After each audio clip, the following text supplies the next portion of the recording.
हा जो टक्केवारीच्यामुळं त्या दुर्गम भागातल्या प्रश्न एवढे भेडसावत आहे. पैसा आला तो आदिवासींच्या भागाचं भलं करण्यासाठी. परंतु आता काय झालं साहेब, का पैसामुळं आपण इतर भरू शकत नाही आणि आदिवासी क्षेत्रामध्ये ती गुणवत्ताधारक विद्यार्थी भेटू शकत नाही. हा मुळात प्रश्न आहे आणि त्याच्यामुळं हा सगळा शिक्षणाचा पासून हा वर्ग पूर्ण दूर गेलेला आहे. मी जेव्हा मेळघाटमध्ये, धारणी, चिखलदऱ्यामध्ये पायी फिरलो सभापती महोदय, तेव्हा एक शिक्षकी शाळा आहे. एक शिक्षकी शाळेमध्ये काय होतं आहे का एका शिक्षकाला 4 वर्ग शिकवावं लागतं आणि मग बाकीचे 3 वर्गातले पोरं बाहेर उभे करावं लागतं. कारण एकखट्टे शिकवलं तर कोणतं घ्यावं त्यानं हे पण समजत नाही. पहिले निर्णय घेतला पाहिजे का हा 2 शिक्षकी करणं फार महत्त्वाचं आहे. काही असो, 1 असो 2 असो, शिक्षणापासून वंचित राहिला नाही पाहिजे. हा सावित्रीबाई फुलेंचा महाराष्ट्र आहे. त्या हिशोबानं तुमच्यासारखे बहुजनातले मंत्री तिथं असताना अशा प्रकारचा आदिवासी भागातला एखादा विद्यार्थी वंचित राहत असेल तर हे सगळ्यात मोठं पाप आहे. ते पाप तुमच्या हातून होऊ नये म्हणून आमचा आग्रह आहे का पहिले निर्णय घेतला पाहिजे का कुठलीही शाळा 1 शिक्षकी ठेवणार नाही, ते 2 शिक्षकी ठेवो. पगाराचा प्रश्न नाही, एकही माणूस पोरगा शिक्षणापासून वंचित राहिला तर त्या घराचं, परिवाराचं वाटोळं झाल्याशिवाय राहणार नाही, हे लक्षात घ्यावं. पैसामध्ये किती शिक्षक मिळू शकतं, आदिवासीमध्ये तुम्ही 50% ठेवलं का नाही ठेवलं, मग ते भेटते का नाही भेटत. आता माझ्या फॅक्टरीत मालच नाही आहे, मी देऊच शकत नाही, ठरवलं पाहिजे का नाही. माझं हे म्हणणं आहे का तुम्ही ते ठरवलं पाहिजे का येत्या 10 वर्षामध्ये पैसामधून किती भेटणार, अवांतर भागातून किती भेटणार, त्याचं काही संशोधन, त्याची एक कमिटी तयार करून नाही भेटत असेल तर त्या आदिवासीतल्या गुणवत्ता विद्यार्थ्यांना 10वीपासून उचल करून काय होते तुम्ही लक्षात घ्या. एक आदिवासी मिनिस्टर म्हणून तुम्ही सांगा आम्हाला तलाठी पैसामधला भरावं लागतं, आदिवासी भरावं लागतं, आरोग्यसेवक भरावं लागतं, याचं संशोधन झालं नाही पाहिजे का. ते तसंच ठेवणार का. पैसा आला चांगल्यासाठी, पण तेच जर तलवार होत असेल तर मग काय अर्थ आहे. याचाही तुम्ही अभ्यासू मंत्री आहे भुयार साहेब आणि ते वर्धामधले आहे. महात्मा गांधीजींचा तुमच्यावर बरेचसा चांगला प्रभाव आहे. जरी तुमच्या पक्षाचा प्रभाव, महात्मा गांधीचा प्रभाव पक्षावर नसेल, पण तुमच्यावर प्रभाव मात्र महात्मा गांधीजीचा आहे. सभापती महोदय, माझं असं मत आहे का हा सगळा अनुषंगानं तुम्ही हा विचार केला पाहिजे का मिळेल का नाही, नाही मिळेल तर तुमची कार्यक्रम जाहीर केला पाहिजे. दुसरी गोष्ट काय, यांनी उत्तरात लेखी मस्त दिलं तुम्ही, म्हणजे तुमच्या अधिकाऱ्यांना फार चांगलं उत्तर दिलं. तुम्ही काय सांगितलं का 2022मध्ये एस टी पैसा या वर्गावरील गुणवत्ताधारक शिक्षण मानधना तत्वावर नियुक्त केले. त्यांना तुम्ही नियमित केलं. कंत्राट्यांना नियमित नाही केलं. इकडे मानधनावर नियुक्ती करणं, ज्यांची नियुक्ती केली शिक्षकांना त्यांना तुम्ही नियमित नियुक्ती करता आणि कंत्राटीवर तुम्ही करताय त्याला म्हणता नाही ते आम्ही करत नाही, तो काय आहे तो वेगळा विषय आहे, तो आमच्यासाठी बरोबर नाही आहे. माझं म्हणणं आहे का समानता असली पाहिजे का नाही. आता परीक्षा पोर्टलमध्ये तुम्ही डायरेक्ट नियुक्ती करत ना, त्याला प्राधान्य देत नाही, तर हे बरोबर होणार नाही. याबाबत काय निर्णय घेतला. कारण तुम्ही कंत्राटी जेव्हा नेमले असन तेव्हा गुणवत्तेवरच नेमलेले आहे. असं तर नाही आहे का आला ढोरं चारणारा पकडला आणि उद्यापासून शिको बाबा हे, असं तर झालं नसेल. आणि मग कंत्राटीवाल्यांसाठी वेगळा न्याय, मानधनावाल्यांसाठी वेगळा न्याय. मानधन काय कंत्राटी काय, शब्दाचा प्रयोग आहे. शब्दप्रयोगामध्ये तुम्ही सगळा हा खेळ चालू ठेवला आहे. आता याच्यातला जो प्रशासकीय अधिकारी आहे हा खरी ज्ञानबाची मेख आहे, ते तुम्ही काढली पाहिजे भुयार साहेब. हे प्रशासन अधिकारी मोठे भारी असतात, ते आम्हाला गोल गोल घुमवतोय. मी पण राज्यमंत्री होतो, शिक्षण राज्यमंत्री, असेच घुमवायचे आम्हाला गोल गोल. पण आपण ते गोल घुमलो का आपण मेलो, आणि म्हणून तुम्ही ते गोल फिरू नये अशा अपेक्षा करतो. परीक्षा पोर्टलमध्ये आपण त्यांचं प्राधान्य ठेवावं किंवा मानधन तत्वावर जे काही शिक्षकांना नियम लावले तेच कंत्राटीवाला ठेवावे.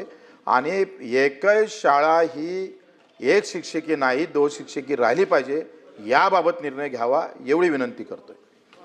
मंत्री महोदय, सर्वात पहिले तर बच्चू भाऊचं अभिनंदन करतो का तुम्ही स्वीकारलं का एका बहुजन समाजाच्या पोराले ह्या ठिकाणी सरकारनं शिक्षण राज्यमंत्री केलं, ते बहुजन समाजातल्या शिक्षकाच्या पोराले शिक्षण राज्यमंत्री केलं, म्हणून सरकारमधल्या महत्त्वाच्या लोकांचं आपण अभिनंदन केलं पाहिजे अशी अपेक्षा आपल्याकडून बाळगतो.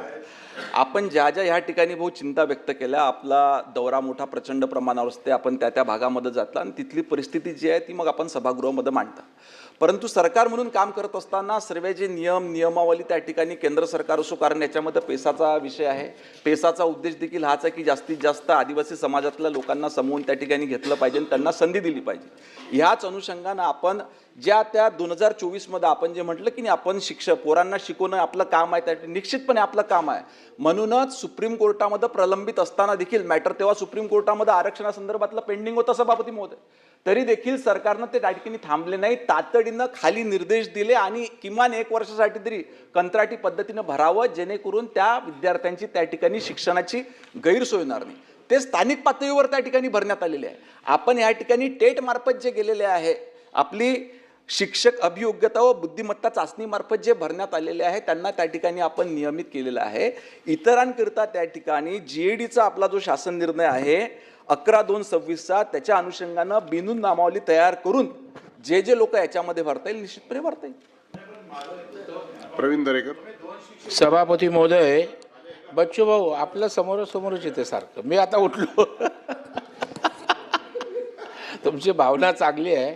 मी सांगितलं बच्चू भाऊ माझे मित्रच आहेत बोललो आता मागाशी. नाही, आम्ही विद्यार्थी सेनेत बच्चू भाऊंनी मी एकत्र काम केलं. महायुतीत आहे, पण ते नसल्यासारखं करतात. सभापती महोदय, पेसा आदिवासींच्या हितासाठी त्या ठिकाणी अत्यंत महत्त्वाचा असा कायद्याअंतर्गत त्या ठिकाणी भरती व्हावी, आदिवासी समाजाचीच त्या ठिकाणी उमेदवार असावे अशा प्रकारची अपेक्षा आहे.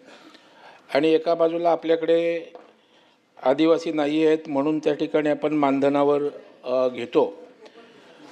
आणि सन्माननीय बच्चू भाऊंचा प्रश्न बरोबर आहे की जर मानधनावरची लोक आपण त्या ठिकाणी नियमित करतो, तर कंत्राटी पण त्या ठिकाणी जर सक्षम असतील तर त्यांना त्या ठिकाणी नियमित करण्यासंदर्भात त्यामध्ये भूमिका घेणं अत्यंत आवश्यक आहे. एक आणि दुसरं, आदिवासी चांगले उमेदवार मिळतच नाहीत असं होऊ शकत नाही. तर अशा प्रकारचे उमेदवार शोधण्यासाठी त्या ठिकाणी काही स्वतंत्र यंत्रणा आहे का, किंवा नसेल तर एक स्पेशल ड्राईव्ह घेऊन त्या ठिकाणी राज्यभरातनं अशा प्रकारचे उमेदवार मिळण्यासाठी शासन काय उपाययोजना करेल का? मंत्री महोदय. निश्चितपणे जास्तीत जास्त आदिवासींना आपण त्या ठिकाणी शासकीय नोकऱ्यांमध्ये संधी देण्याकरता ह्या पद्धतीची उपाययोजना करून जास्तीत जास्त आदिवासी प्रवर्गातील उमेदवारांना त्या ठिकाणी संधी देण्यात येईल. आहे एक शिक्षकी शाळेमध्ये काय जातं, हा दुर्गम भागातला विषय आहे. तुम्ही हे समजून घ्या. दुर्गम भागातला असल्यामुळे काय होतं, एखादा शिक्षक 2 दिवस नाही गेला, 3 दिवस, ते शाळा तशीच राहतं आणि सगळा गोंधळ निर्माण होत आहे. पैसे जाईल, आदिवासी विभाग त्याचा खर्च करेल, काय असेल तो नंतरचा भाग. पण सभापती महोदय, एका शिक्षकी शाळेमध्ये तुम्ही सगळे ग्रामीण भागात आहे, आखरी शाळेमध्ये समानता नाही आहे शिक्षणामध्ये. आमदाराचे पोरं दुसऱ्या शाळेत शिकतं, श्रीमंताच्या पोरीची शाळा वेगळ्या झाल्या, गरिबाच्या पोरीच्या शाळा वेगळ्या झाल्या. पण त्या गरिबाच्या शाळेला साधा शिक्षक भेटू नये हे काही चांगली गोष्ट नाही आहे. किमान त्या 2 शिक्षकी जर आसन सुट्टी एक हे ठेवा, त्याला काय म्हणतोय का, एका तालुक्यावर 4 शिक्षक ठेवा. जिथं तो सुट्टीवर जात असेल तिथं तो लगेच गेला पाहिजे का नाही गेला पाहिजे. ज्या 1 शिक्षकी शाळा आहे त्या 2 शिक्षकी कसा करता येईल, नाही करता येईल तर एक्स्ट्रा कोणी ठेवता येईल का तालुक्यावर, हा निर्णय घेतला पाहिजे साहेब. या ठिकाणी मी सांगू इच्छितो की ज्या ठिकाणी पटसंख्या 1 ते 60 आहे त्या ठिकाणी आपण 2 शिक्षक नियुक्त केलेले आहे. परंतु ज्या ठिकाणी पटसंख्या ही कमी झालेली आहे, एकदम कमी आहे, त्या ठिकाणी आपण त्या ठिकाणी एकच शिक्षक ठेवलेला आहे. तरी आपली चिंता बरोबर आहे बच्चू भाऊ. तर ह्या अनुषंगानं पुन्हा एकदा आपण माननीय मंत्री महोदयांच्या दालनात बैठक घेऊन ह्या सर्व समावेशक याच्यावर काय आपल्याला मार्ग काढता येईल त्याच्यावर निश्चितपणे आपण बैठक करू. परंतु मी एक अजून सांगतो, आपण 3 वर्ग 4 वर्गासाठी एकच शिक्षक म्हणता, पण बच्चूभाऊ तुम्ही स्वतः ॲट ए टाइम किती नाहीचे वर्ग घेता, 10 वर्ग तर तुम्ही ॲट ए टाइम घेता. त्याच्यामुळे आमचा शिक्षक कॅलिबरवाला आहे, तो 4 वर्ग ऑटोमॅटिक घेऊ शकते. जर का संख्या कमी असली तर 4 वर्ग घेऊ शकते. मला वाटतं